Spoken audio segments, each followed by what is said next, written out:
फर्ज करें एक पत्थर है जिसका मास है 30 ग्राम और उसका हुजम या वॉल्यूम है 40 क्यूबिक सेंटीमीटर। इस पत्थर को हम पानी में डालते हैं तो ये पत्थर कितना पानी डिस्प्लेस करेगा या अपनी जगह से हटाएगा, इसका मास या कमियत मालूम करें। पानी की कसाफत या डेंसिटी है 1 ग्राम पर क्यूबिक सेंटीमीटर। सबसे पहले हम ये देखेंगे कि ये पत्थर पानी में डालने पर डूब जाएगा या सतह पर तैरेगा। पिछली वीडियो में हमने किसी भी जिस्म या शय के पानी पे तैरने की शर्त मालूम की थी और वो शर्त ये थी कि अगर उस शय की कसाफत या डेंसिटी पानी से कम है तो वो शय पानी पे तैरेगी।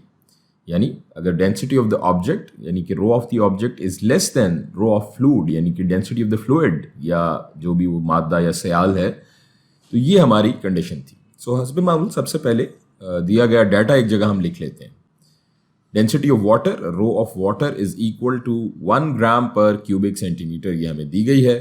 हमारे पत्थर का मास और हुजम है एम, मास उसका दिया गया है हमें 30 ग्राम्स और उसका volume of the object VO is equal to 40 cubic centimetre. अब हम पत्थर की कसाफत या डेंसिटी मालूम कर लेते हैं। तो रो ऑफ ऑब्जेक्ट बराबर हो जाएगा मास बड़ा वॉल्यूम इज इक्वल टू, यहाँ मास है इसका 30 divided by volume 40 which is equal to 30 by 40 जानते हैं 0.75 ग्राम पर सेंटीमीटर क्यूब। तो जनाब हम देख सकते हैं कि इस पत्थर की कसाफत पानी से कम है, यानी ये पत्थर पानी में डूबेगा नहीं बल्कि तैरेगा। और अब हमें मालूम करना है उस पानी का मास जो ये पत्थर हटाकर उसकी जगह लेगा। अर्शिमीदेस के उसूल के मुताबिक हम जानते हैं कि बॉयंट फोर्स या वो कुव्वत जो इस पत्थर पे ऊपर की जानिब लग रही है और इसे तैरता रख रही है वो बराबर होती है इस पत्थर के मास के। तो यहाँ चूंकि ये पत्थर पानी पे तैर रहा है तो ये अपने मास के बराबर पानी हटाएगा, यानी हम लिख सकते हैं कि मास ऑफ द वाटर, पानी का मास बराबर होगा 30 ग्राम्स के। इस कॉन्सेप्ट को मजीद बेहतर समझने के लिए एक और मिसाल देखते हैं। फर्ज करें एक पत्थर है जिसका मास है 50 ग्राम्स और उसका हुजम या वॉल्यूम है 10 क्यूबिक सेंटीमीटर। इस पत्थर को हम पानी में डालते हैं तो ये पत्थर कितना पानी डिस्प्लेस करेगा या अपनी जगह से हटाएगा, उसका मास या कमियत मालूम करें। पानी की कसाफत या डेंसिटी वही यहाँ पर भी 1 ग्राम पर क्यूबिक सेंटीमीटर।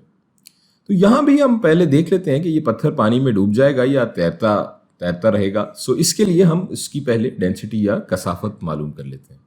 तो रो ऑफ द ऑब्जेक्ट हो जाएगा, इसका मास है 50 डिवाइडेड बाय इसका वॉल्यूम 10 और ये बराबर होगा 5 ग्राम पर क्यूबिक सेंटीमीटर।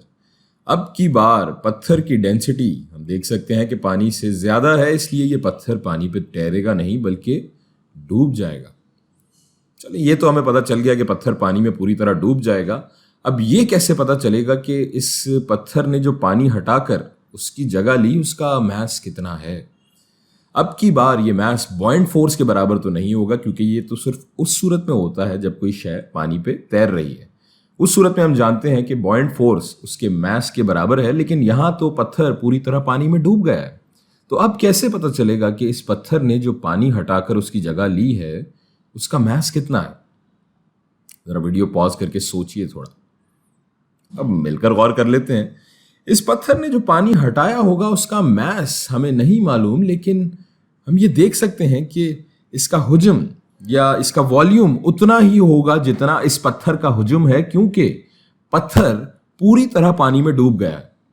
तो हमारे हटाए गए पानी का हुजम होगा volume of the water VW is equal to 10 cubic centimetre, जो कि इस पत्थर का वॉल्यूम है।